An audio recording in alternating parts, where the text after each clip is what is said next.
बात कर लेते हैं शहर के गर्म मौसम की। गर्मी ने लाहौरियों को दिन में तारे दिखा दिए हैं। शदीद गर्मी से अवाम निढाल हो चुकी है।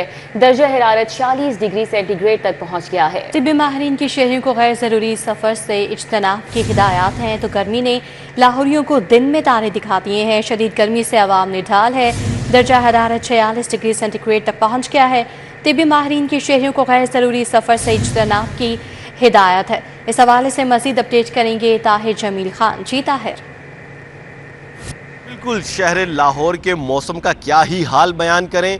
हर शख्स और हर जानदार को इस गर्मी ने बेहाल कर रखा है।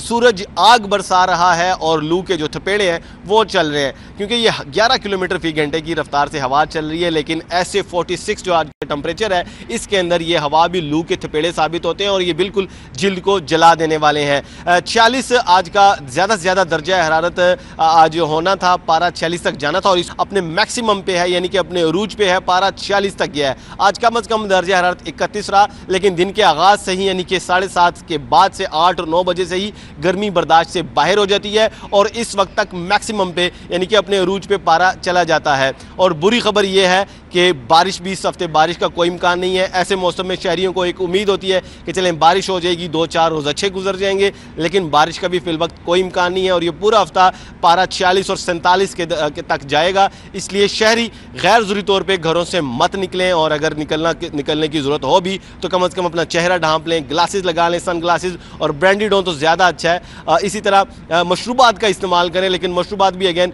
कुछ सेहत बख्श मशरूबात और सड़क किनारे जो हाइजीन का ख्याल नहीं रखते या ठीक मशरूबात नहीं होते उनसे गुरेज करें। घर के अंदर फ्रेश मशरूबात का इस्तेमाल करें और इस गर्मी से जितना मुमकिन हो उससे बचें, चूँकि एक तो पारा 40 से नीचे नहीं आने की कोई तवक्को है, 46 और 47 पे रहेगा। इसी तरह बारिश के भी कोई इम्कानात नहीं है। फिर लू के थपेड़े चल रहे हैं जो कि जिल्द को झुलसा देने वाले हैं, लिहाजा शहरी गुरेज करें और इस गर्मी से खुद को बचाएं। जी बिल्कुल, लू के पेड़े हैं, जिल्द को झुलसा देने वाली ये गर्मी है। बहुत शुक्रिया, हमारे साथ ताहिर थे, आगाह कर रहे थे। इसी पर हम मजीद बात कर लेते हैं। इस वक्त हमारे साथ मौजूद हैं director general PDMA Punjab Irfan Ali Kathia. Irfan sahab, बहुत शुक्रिया आपके वक्त का। बताइएगा, हीट वेव का हालिया जो सिलसिला है ये कब तक जारी रहेगा और कब तक हम बारिश मुतवक्के कर सकते हैं? बिस्मिल्लाहिर्रहमानिर्रहीम, थैंक यू वेरी मच जी, थैंक्स फॉर हैविंग मी। और जैसे आपने कहा कि हीट वेव एक परसिस्टेंट हीट वेव की ग्रिप में है सुबह पंजाब इस वक्त, और आपने देखा पिछले 3 से 4 दिन खास तौर पे हमारे साउथ पंजाब में DG खान डिवीजन जहाँ पे 50+ टेम्परेचर्स वो हमारे रहे। और लेकिन एक गुड थिंग इज कि कल जुमे की शाम से एक लोकल सिस्टम जो हमारे बलाई इलाकों में वो दाखिल होगा, उसके पेश नज़र जो नॉर्थ है हमारा खास तौर पे पिंडी डिवीजन, इनमें हवाएं चलने और कहीं कहीं हल्की बारिश से उम्मीद यही की जा रही है कि ये जो एक बहुत ज़्यादा परसिस्टेंट हमारा इस वक्त हीट वेव की ग्रिप में है, हम इससे निकलने में कुछ हद तक हम ज़रूर कामयाब हो जाएंगे। इसके साथ साथ मैं आपको ये बताता चलूँ कि जून एंड में by last week of June इंशाल्लाह जो प्री मॉनसून का आगाज़ पंजाब में ये होने जा रहा है, और फिर आगे जुलाई का महीना। और इस दफ़ा अगर ओवरऑल मैं आप के चैनल के तवज्जुह से नाजरीन को बताऊं कि ओवरऑल इस दफ़ा जुलाई, अगस्त और सितंबर में 20% अबव नॉर्मल रेनफॉल वो प्रेडिक्टेड है। और ख़ास तौर पे इसमें जो north eastern part of Punjab है, जिसमें पिंडी डिवीजन है, गुजरांवाला डिवीजन है, गुजरात डिवीजन है और लाहौर डिवीजन टिल उकाड़ा, इसमें अच्छी बारिशें वो मुतवक्का हैं इन 3 महीनों में, जुलाई, अगस्त और सितंबर। और यही वजह है कि चीफ मिनिस्टर पंजाब की स्पेशल हदायत की रोशनी में इन इलाकों में ख़ास तौर पे और पूरे पंजाब में बिलअमूम हम स्पेशल डीसिल्टिंग कैंपेन उसको इंश्योर कर रहे हैं कि इंशाल्लाह अगले हफ्ता 10 दिन के अंदर अंदर ये हीट वेव की ओवरऑल जो एक हमारा सिनेरियो है ये इख्तिताम पजीर होगा। और उसके बाद फिर बारिशों का सिलसिला हमारा जो प्रॉपर मॉनसून है वो अगले 3 महीने वो हमारे पास रहेगा। अच्छा इरफान साहब, बताइएगा कि लाहौर में भी क्या कोई मोस्ट रिस्क एरियाज हैं जहां पर हीट वेव का ज्यादा खदशा है? और इसके अलावा जैसा कि आपने मानसून का जिक्र किया है, तो आने वाले दिनों में मानसून आपने कहा है कि बारिश ज्यादा मुतवक्के है लाहौर रीजन में नॉर्मल से ज्यादा, तो उस हवाले से तमाम महकमे हाई अलर्ट किए गए हैं? बिल्कुल, इसमें अभी तो जो टेम्परेचर हैं लाहौर के, वो जैसे मैंने गुजारिश की कि कल शाम से जब नॉर्थ में हमारा ये लोकल सिस्टम जो बारिशों का है ये दाखिल होगा, तो जिससे हवाएं और कहीं कहीं हल्की बारिश पिंडी डिवीजन में और नॉर्थ में होगी, उससे डेफिनेटली इम्पैक्ट लाहौर तक और पंजाब में ये जरूर रहेगा। लेकिन इसके साथ साथ जो आने वाला वक्त है, जैसे मैंने गुजारिश की कि नॉर्थ ईस्टर्न पार्ट और टिल लाहौर, ये हमारे पास मॉनसून के जो 3 महीने हैं, जुलाई, अगस्त और सितंबर, इनमें अबव नॉर्मल रेनफॉल प्रेडिक्टेड है, जिसके पेश नजर चीफ मिनिस्टर पंजाब की स्पेशल हदायत पे ऑलरेडी मल्टीपल साइकिल्स में डीसिल्टिंग की जा रही है। और आपने देखा लास्ट ईयर भी ये लाहौर में एक अनप्रेसिडेंटेड रेन हुई, जिसमें एक दिन में तकरीबन 350 mm बारिश हुई लाहौर में। लेकिन बाय द इवनिंग, शाम तक जिंदगी दोबारा नॉर्मल थी, और यही वजह थी कि लास्ट ईयर भी चीफ मिनिस्टर पंजाब की हदायत के ऊपर स्पेशल डीसिल्टिंग कैंपेन्स की गई। और इस साल तो बिफोर हैंड हमने इस हीट वेव के दौरान भी डीसिल्टिंग थ्रू आउट पंजाब, और खास तौर पे ये नॉर्थ ईस्टर्न रीजन जो हैं, पिंडी, गुजरात, गुजरांवाला और लाहौर डिवीजन, इनमें ये मल्टीपल साइकिल्स में डीसिल्टिंग हो रही है। तो इंशाल्लाह ताला अब बारिशें, अल्लाह से उम्मीद यही है कि ये बारिशें मखसूस इंटरवल्स के साथ होंगी, और बेशक अबव नॉर्मल रेनफॉल होगा, लेकिन ये प्रॉपर ड्रेनेज और स्टॉर्म वाटर ड्रेनेज के प्रॉपर डीसिल्टिंग की वजह से ये वक्त अच्छे तरीके से गुजर जाएगा। अच्छा इरफान साहब, ये मॉनसून और इससे आने वाला जो हमारे आसपास के इलाके हैं उनका ज़ेरे आब आना, ये एक मामूल की बात है, हर साल ईयरली फिनोमिनन है। और क्या गवर्नमेंट इस हवाले से इस साल पिछले साल की निस्बत वेल इक्विप्ड है?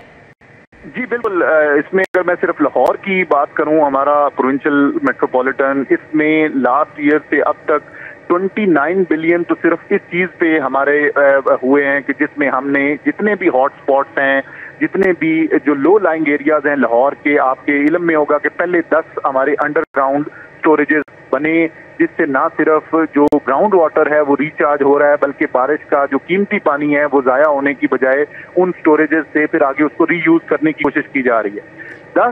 14 जो है वो 10 ऑलरेडी हमारे पास बने हुए थे, 14 इस फाइनेंशियल ईयर में कंप्लीट होने हैं, जिसमें से 9 ऑलरेडी हमारी इतलात के मुताबिक वो कंप्लीट हो चुके हैं, और 5 जो हैं बाय 30 जून वो भी बिल्कुल आखिरी मराहल में। तो इन तमाम अंडरग्राउंड स्टोरेजेस की वजह से दो फायदे हमें होंगे। एक तो ये कि जो बारिश में लो लाइंग एरियाज में लोगों को मसाइल दरपेश आते हैं वो इंशाल्लाह नहीं आएंगे। दूसरा फिर ये होगा कि इस अंडरग्राउंड स्टोरेजेस की वजह से, क्योंकि इनके अंदर रिचार्ज वेल्स भी लगाए गए हैं, एक तो पानी, बारिश का साफ पानी नीचे जब डेल्टा में जाएगा तो ये हमारा ग्राउंड वाटर रिचार्ज भी होगा, और दूसरा वहीं से पानी को रीयूज करने की भी, पौधों और बाकी जो पर्पसेस हैं उनमें रीयूज करने की भी कोशिश की जा रही है। तो लाहौर में इन तमाम मैयर्स जो चीफ मिनिस्टर पंजाब की हदायत की रोशनी में हुई हैं, इनमें इंशाल्लाह ये उम्मीद की जाती है कि आने वाला मॉनसून बड़ा पीसफुल और एक रहमत का सबब होगा इंशाल्लाह। ठीक है, बहुत शुक्रिया। हमारे साथ इरफान साहब थे और डायरेक्टर जनरल PTI उन्होंने हमें वक्त दिया, और जैसा कि उनकी जानिब से बताया गया है कि बारिशें एक्सपेक्ट की जा रही हैं, जुलाई से मिड से ऑनवर्ड्स मानसून का सिलसिला शुरू होगा, लेकिन तब तक हीट वेव का ये सिलसिला जारी रहेगा और शहरियों को एहतियात बरतने की खासी जरूरत है। आगे बढ़े और आपको बताएं कि पंजाब काबीना का बजट इजलास 16 जून को तलब कर लिया गया है। काबीना के बजट इजलास तलब करने की समरी भी मंजूर कर ली गई है। 16 जून को सुबह 10:30 बजे इजलास होगा। पंजाब काबीना का बजट इजलास है, ये 16 जून को इजलास तलब किया गया है। काबीना के बजट इजलास तलब करने की समरी मंजूर हो चुकी है। एडिटर ब्यूरोक्रेसी कैसर खोखर से डिटेल्स जानेंगे। जी कैसर खोखर। जी बिल्कुल, वज़ीर आला पंजाब ने पंजाब काबीना का जो बजट इजलास है वो 16 जून को सुबह 10:30 बजे तलब करने की समरी जो मंजूर किया है, और उस दिन सिर्फ बजट का एजेंडा होगा, काबीना के एजेंडे पर सिर्फ बजट होगा और काबीना बजट की मंजूरी देगी। जिसके बाद शाम को जो है वो पंजाब असम्बली में बजट पेश किया जाएगा, और सुबह 10:30 बजे जो है वो इजलास तलब किया गया है। ये इजलास जो है वो आर्ट क्लब रोड पर होगा। इसमें तमाम सूबाई वज़रा, चीफ सेक्रेटरी, IG, मुशीरान और वज़ीर आला पंजाब इस इजलास की सदारत करेंगे। जी कैसर खोखर, अपडेट के लिए आपका बहुत शुक्रिया। शहर के यूटिलिटी स्टोर पर आवाम को आटे की कीमतों पर रिलीफ नहीं मिल सका है। ओपन मार्केट और यूटिलिटी स्टोर पर आटे की कीमतें यकसा हैं। ओपन मार्केट में 20 किलो का थैला 1375 से 1400 रुपये का हो गया है। यूटिलिटी स्टोर्स पर 10 किलो का थैला 700 रुपये में फरोख्त किया जा रहा है। कम आमदनी वाले शहरों का यूटिलिटी स्टोर्स पर आटे की कीमतें कम करने का मुतालबा है। यूटिलिटी स्टोर्स पर भी आटा महंगा मिलना तो गरीबों को क्या फ़ायदा है, शहरी ऐसा कहते हैं। इस हवाले से मज़ीद अपडेट करेंगे शहजाद खान अब्दाली। जी शहजाद खान, बताइएगा। बिल्कुल, शहर के यूटिलिटी स्टोरों पर आवाम को आटे की कीमतों के हवाले से ताहाल कोई रिलीफ नहीं मिल सका, क्योंकि ओपन मार्केट और यूटिलिटी स्टोरों पर आटे की कीमतें इस वक्त यकसा हैं। ओपन मार्केट में 20 किलोग्राम आटे का थैला 1375 रुपये से लेकर 1400 रुपये तक का फराम किया जा रहा है, और यूटिलिटी स्टोरों पर 10 किलोग्राम आटे का थैला 700 रुपये में बेचा जा रहा है। यानी कि यूटिलिटी स्टोरों पर भी 20 किलोग्राम आटे की जो कीमत है वो ओपन मार्केट के बराबर है। इस हवाले से कम आमदनी वाले शहरी कहते हैं कि यूटिलिटी स्टोरों पर जब आटे की कीमतें ओपन मार्केट के बराबर हैं तो फिर गरीबों को तो इस हवाले से कोई रिलीफ नहीं मिल रहा। वफाकी हुकूमत यूटिलिटी स्टोरों पर आटे की कीमतें कम करे, क्योंकि हुकूमत का ये क्लेम था कि इस मरतबा भी गंदम की फसल वाफिर हुई है। अगर गंदम की फसल वाफिर है तो फिर गरीबों के लिए यूटिलिटी स्टोरों पर सस्ता आटा दस्तयाब क्यों नहीं है। जी ठीक है, बहुत शुक्रिया। हमारे साथ शहजाद खान अब्दाली थे, अपडेट कर रहे थे। दूसरी जानिब शहर की आबद मार्केट में चीनी के नर्ख कम नहीं हो सके। होलसेल मार्केट में चीनी की कीमत 172 रुपये से कम नहीं हो सकी है। परचून की दुकानों, डिपार्टमेंटल स्टोर्स और जनरल स्टोर्स पर चीनी 180 में फरोख्त हो रही है। एक्सपोर्ट की इजाज़त से कबल चीनी की कीमत 135 से 140 रुपये थी। शुगर मिल्स मालिकान ने चीनी की वाफर मिकदार होने और मार्केट में कीमत मुस्तहकम की यकीन दहानी कराई थी, जबकि 2 माह गुजर जाने के बावजूद ताहाल चीनी सस्ती नहीं हो पा रही है।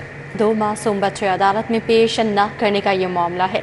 एडिशनल सेशन जज खुर्रम शहजाद का बाप से 2 बच्चे लेकर पेश न करने पर बड़ा फैसला सामने आया है। इस हवाले से मजीद जानेंगे, हमारे साथ शाहीन अतीक हैं। जी शाहीन अतीक। जी, मैं इस वक्त यहाँ पर सेशन कोर्ट में एडिशनल सेशन जज खुर्रम शहजाद की अदालत के बाहर यहाँ पर मौजूद हूँ। पुलिस के हवाले से एडिशनल सेशन जज खुर्रम शहजाद ने एक बड़ा फैसला जो है वो किया है। 2 बच्चे जिनको तलब किया गया था वो पेश नहीं किए, जिस पर अदालत ने SHO मुनावा के खिलाफ पर्चा दर्ज करने का हुक्म दिया है और CCPO के हवाले से क्या अहकाम जो है वो जारी किए। मेरे पास यहाँ पर शकील पाशा एडवोकेट मौजूद हैं, उनसे हम इस हवाले से बात करते हैं। साहब ये बताइएगा ये केस क्या था और ये अदालत ने क्या अहकाम जारी किए हैं? देखिए, इम्प्रॉपर कस्टडी का केस है, बच्चों की कस्टडी का। 2 बच्चे थे, बीबी के और इसके शौहर ने उससे स्नैच कर लिए। स्नैच करने के बाद ये बच्चों को लेने गई तो उसने देने से इनकार कर दिया। ये मुतलका अपना जो इसका पुलिस स्टेशन था भगवानपुरा, वहाँ पे गई, वहाँ पे सुनवाई नहीं हुई। ये दूसरे थाने में गई मुनावा, जहाँ पे उसके शौहर को वो थाना लगता है, तो वहाँ पे भी इसकी सुनवाई ना हुई। तो फिर कोर्ट में हमने हेबियस पिटीशन फाइल कर दी बच्चों की रिकवरी के लिए। उसके ऊपर कोर्ट ने कल ऑर्डर पास किया कि बच्चों को कोर्ट में प्रोड्यूस किया जाए टुडे, आज के लिए। लेकिन आज सुबह से लेकर 10:30 बजे तक कोई बंदा भी ऑन बिहाफ ऑफ पुलिस वहाँ पे पेश नहीं हुआ और ना ही रिस्पोंडेंट की तरफ से कोई बंदा आया, ना बच्चे पेश किए गए। जज साहब ने मुतअद्दिद बार उसको केस कॉल किया, लेकिन कुछ भी ना हुआ। उसके बाद खुद टेलीफोनिकली रब्ता हुआ, अमले ने रब्ता किया, लेकिन उन्होंने बॉदर ही नहीं किया, SHO ने और उसकी टीम ने। अब जज साहब ने जो ऑर्डर लिखवाया है बच्चों की रिकवरी के हवाले से और SHO के अगेंस्ट, CCPO लाहौर को कहा है, डायरेक्शन दिया है, कहा है, हुक्म दिया है बल्कि कि आप SHO मुनावा के खिलाफ 155C के तहत कार्रवाई करते हुए उनके खिलाफ FIR दर्ज करें। आपने शकील पाशा एडवोकेट है, उनका जो है मौक़िफ़, उनका कहना यह है कि अदालत ने। शाहीन अतीक, अपडेट के लिए आपका बहुत शुक्रिया। दूसरे फेज़ में ठेके पर दिए गए स्कूलों के लिए 71 करोड़ 83 लाख सब्सिडी का ऐलान किया गया है। सब्सिडी कीमत में फ़ी स्कूल 1.5 लाख रुपये मालिकान के अकाउंट में मुंतकिल किए जाएंगे। दूसरे फेज में 4789 स्कूलों को ठेके पर दिया गया है। दूसरे फेज में ठेके पर दिए गए स्कूलों के लिए 71 करोड़ 83 लाख सब्सिडी का ऐलान किया गया है। फंड से गर्मी की छुट्टियों में तज़ीन व आराइश, बिल्स, फर्नीचर, शजरकारी की जाएगी। फंड्स के अखराजात का मुकम्मल रिकॉर्ड महकमा स्कूल एजुकेशन को फराहम किया जाएगा। असातिज़ा को 15,000 रुपये माहाना तनख्वाह अदा करना स्कूल ऑनर के जिम्मेदारी होगी, जबकि PEF हुकाम के मुताबिक बच्चों के माहाना वज़ाइफ की रकम गर्मी की छुट्टियों के बाद अदा की जाएंगी।